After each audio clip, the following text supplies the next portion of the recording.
M'dzina la Atate ndi la Mwana ndi la Mzimu Woyera. Amen. Ndakulandiranisoni mu programu ina lero pamene tikusinkhasinkha mawu a Mulungu mu mulungu uno wachisanu pa masiku a Pachaka. Leronso tifuna tigawane mawu a Mulungu lero lachinayi pa 8 February.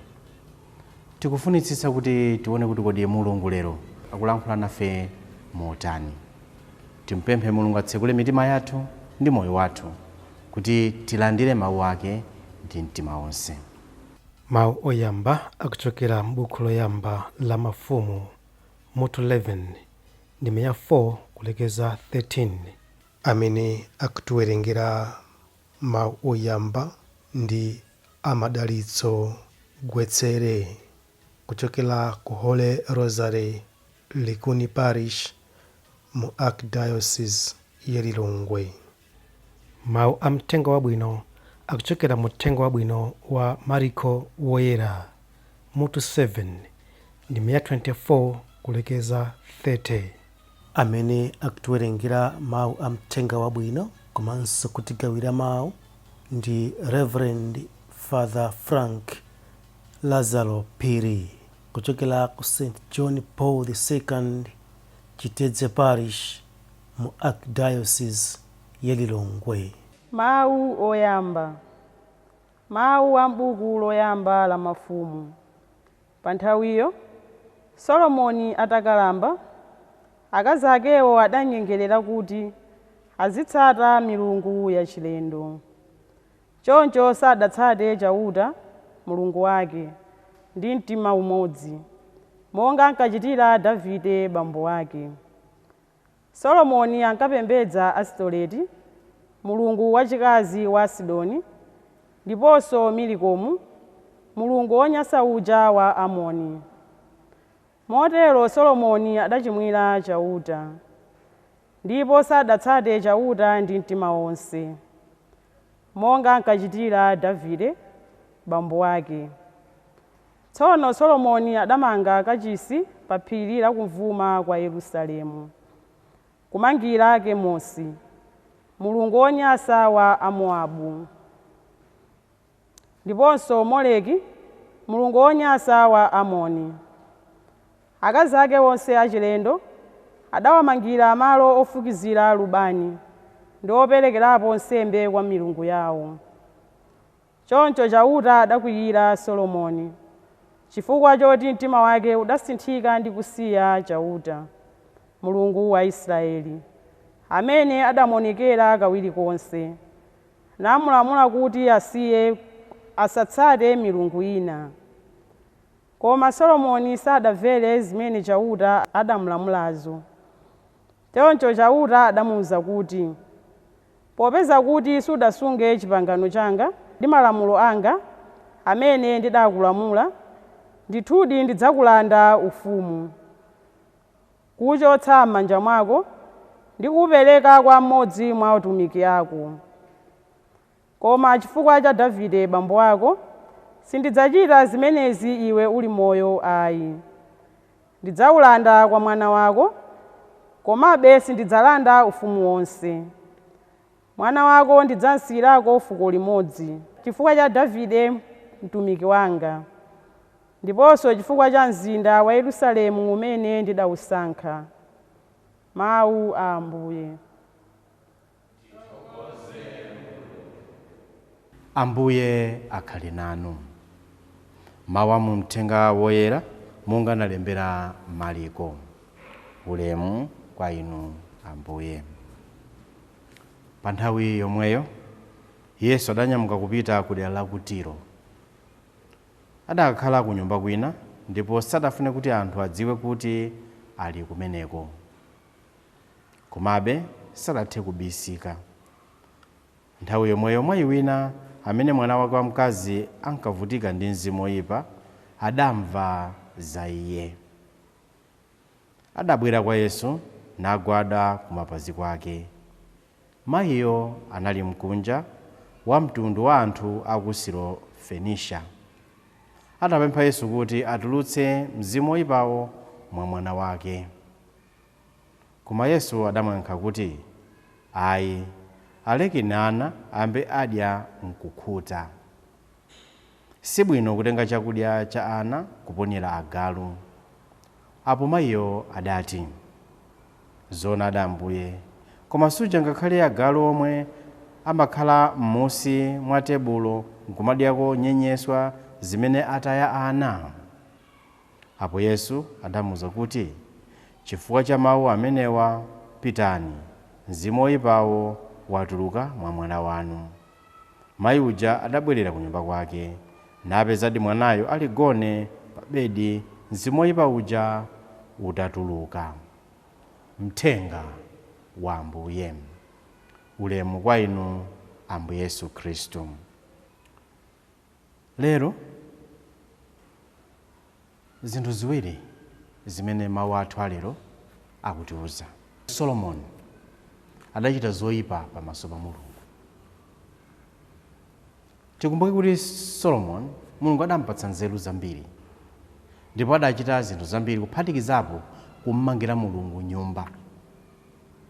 Koma chifukwa cha akazi ake, tamva kuti adasiya njira ya Mulungu nayamba kutsata milungu ina, ndipo Mulungu adakwiya naye.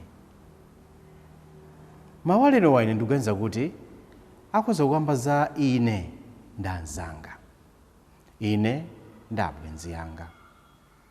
Kodi ineyo, abwenzi anga amene ndili nawo, amandithandiza motani moyo mwanga? Kodi amandithandiza kuchita zinthu zabwino kapena zoyipa?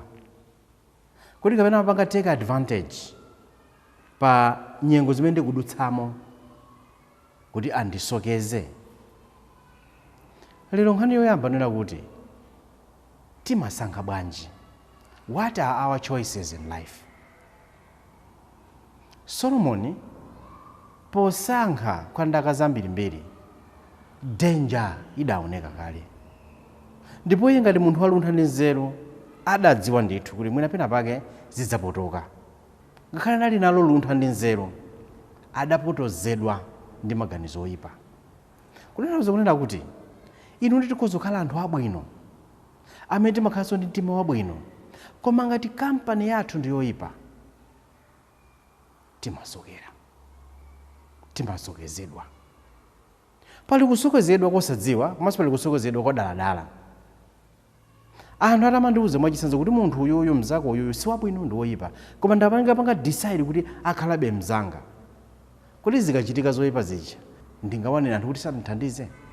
Blaming people? Yankho kuti ayi. Chifukwa pochita zimenezo ndimadziwa, I had knowledge. Ndimadziwa kuti anthu andiuza andilangiza kuti uyu ngoyipa ndisachite izizi, koma ndimasankha kuchita. Solomoni sikuti samadziwa, koma chifukwa choti ananyengereredwa ndi azikazi ake. Number 2, amfuna kuwapanga please kwakondweretsa azikazi akewo. Njifukwa Solomoni adasokera. Tikamaphunzitsa history, secular history, world history, timanena kuti nkhondo yachiwiri ya dziko lapansi inabwera chifukwa cha appeasement policy. Adolf Hitler pamene amamba kutenga madera ina amene adatengedwa after First World War, anthu amati musiyeni, after all ndi backyard ya German. Popanga zimene zijazo, ngakhale Neville Chamberlain amene adali prime minister of Britain ngati sakulakwitsa pa nthawi imeneyo, amaganiza kuti pomupatsa Hitler zimene amafuna, mtima wake wokhutira, asiya kuchita zimene amachita zauchifwamba kapena zoyipa zimene amachita. Koma ayi, Hitler adaona kuti anthu aja anali amantha, ndipo amapanga take advantage. Mapeto ake nkhondo yachiwiri ya dziko lapansi. Appeasement policy simagwira. Tiye tione dziko lathu ngakhale la Malawi. Zina zimene zikuchitika m'dziko la Malawi zikuchitika chifukwa cha appeasement policy. Ma politicians ena akulephera kutenga fundo zolondola zoona, akudziwa ndithu kuti zoona ndizi, chifukwa choti ena akadawathandiza kuti afike pamene alilipo. They appease them. Chifukwa cha appeasement, dziko lidapotoka. Dziko likulowera kwake. Izi sinkhaniso zachilendo. Ngakhale mwana yemwe akudziwa kuna kuti ngati dziko we have lost direction. Izi ndi za straightforward. Sizikusowa rocket science. Koma ngati atsogoleri timene tikhoza kabe ndi nthawi ina kuti tibwerere mbuyo kuti ndi ziti zimene talakwitsa ndipo tingazikonze bwanji. Mu mpingo mmene nthawi zina appeasement policy sigwira. Pakati panali mpungwepungwe ya mageyi kuti zidalitsa kana je chidabwera ichi. Patre mwina mukamati tikhozaona kuti pena pake mwina anthu amene amatsogolera ma department ena a mpingo amafuna apanga appease anthu ena. Mapeto ake chipwirikiti. Appeasement policy doesn't work. Sigwira ntchito. Chitsanzo choti appeasement sigwira ntchito ndi Ambuye Yesu mwini. Ambuye Yesu samachita zinthu kuti asangalatse anthu, koma amawauza zoona. So Solomon wasokonekera chifukwa chofuna kukondweretsa zika zake, to appease them. Mapeto ake the kingdom was divided. Zotsatira zofuna kukondweretsa anthu zimakhala zimenezi. Ifenso ngati Akhristu tikasankha funa kupanga appease anthu, imatisangalatsa nyimbo ina yapakanthawi ya Lucius Banda. Amanena kuti Ambuye adati kondana adaniwo koma chenjera, chifukwa Satana ndi mdaniso. Ukapusa udzanjana ndi Satana m'dzina la Mulungu. Ifeyo ngati Akhristu today lero mwina gawo lina limene likutivuta ndi limeneli, appeasing people. Ife ngati Akhristu uthenga wabwino sitena kuyepula. Uthenga omwe tena kulalika monga mmene ulili. Ndipo zotsatira zina zoyipa za mdziko kapena za mmodzi kapena za community kapena za society zimabwera chifukwa choti leaders kapena atsogoleri takhala tikufuna kupanga appease anthu. Fumu ikambopanga appeasement mudzi umasokonekera. Maleaders ambopanga appease anthu zinthu zimasokonekera. Tisankhe kuchita zinthu zabwino, not to appease people. Chifukwa Ambuye Yesu Khristu mwa Ambuye Yesu munalibe appeasement. Chifukwa amadziwa kuti kuchita zinthu ndisangalatse anthu sakakwaniritsa mission imene adabwera pa dziko lapansi. Mwachitsanzo muja Petro amudzaona kuti Ambuye zimene zikuchitikireni. Ti zikuchitikireni zimene za Ambuye. Ambuye sadakutana kuti koma ndenzonadi. Ananga ndifeso nditaniso adakalephera to achieve cholinga chimene Mulungu adatumira pa dziko lapansi. Koma adamuwuza kuti Petro wophunzira wake pita kumbuyo kwanga Satana. How many times mkangati amene ifeyo ngati Akhristu ngati Akatolika tapanga appease. Kodi mwina zimene zikulakwika mdziko la Malawi linolo kapena zimene zikulakwika mmoyo wathuno, kodi ife ngati Akatolika sikutengako gawo? Tikafika mutenga wabwino wa lero takumana ndi mayi wachikhulupiriro. Zinthu ziwiri zimene zili zokondweretsa kwambiri mutenga wabwino wa lero zolumikizana ndithu ndi appeasement. Mayi uja Ambuye Yesu akumuwuza kunena kuti si bwino kupatsa chakudya cha ana kwa agalu. Sikuti Ambuye Yesu amamunyoza mayiyo ayi, koma Ambuye Yesu amadziwa kuti pakati pa Ayuda ndi Asamariya padali rift, padali mpatukano. Ambuye Yesu amadziwa kunena kuti Aisraeli kapena Ayuda ndi anthu ena samagwirizana. Ponena zimene amamuyesa, he was testing the faith of this woman. And mzimayi uyu passed the test. Fanana kuti olotu tuwanaro mese timadya nyenye Yesu Ambuye zokochokera pa tebulo lapasi. Kungofuna kunena kuti ngakhale kuti inu sinu Muyuda, ine sine Muyuda ndinu Muyuda, koma inu mukonzanso kundithandiza ineyo. Poti Yesu amadziwa kuti Ambuye Yesu mwina ndi momboli. Koma mawu amene Ambuye Yesu adagwira mtima kunena kuti nkhope chanu mayi ncholimba, mwana wanu wachira. Sadamfunse kuti wachira bwanji, adangonyamuka nkumapita. Faith. Nthawi zina zinanena kuti chifukwa timafuna kupanga appease anthu, zinthu zambiri zimayima. Koma tikhala ndi chikhulupiriro chathu mwa Ambuye Yesu Khristu tikhoza kudzudzula mmene tikudzudzulira ndipo zinthu zidzayenda. Sitingachite mantha kuwauza anthu zoona, sitingachite mantha kulalika mthenga wabwino ifa ndiopa auje kapena auja ayi. It's only tikasankha kugwira Ambuye Yesu Khristu the truth pamene mthenga wabwino ukhazikika. Kuti chikhulupiriro changa mwa Ambuye Yesu nchotani? Chimene chimandipangitsa kuti ndigwire ntchito nthawi zonse mawu awo. Kuti chikhulupiriro changa mwa Ambuye Yesu nchotani? Chimene chimandithandiza kuti ndikhale munthu wabwino. Timpemphe Mulungu atithandize poyamba tisachengeke ndi kunyengeka ndikhale ndi abwenzi athu omwe. Tizikhala ndi mtima wodzudzula abwenzi athu ngati akutisokeza kuwauza zoona. Izi zizatenga kuti tichikhulupirira mwa Ambuye Yesu chifukwa ndi Ambuye Yesu Khristu palibe chosatheka. Ulanthu tawadzudzula motani chifukwa choti Ambuye Yesu Khristu ndi bwenzi lathu ali pakhondo pathu chilichonse chizayenda bwino.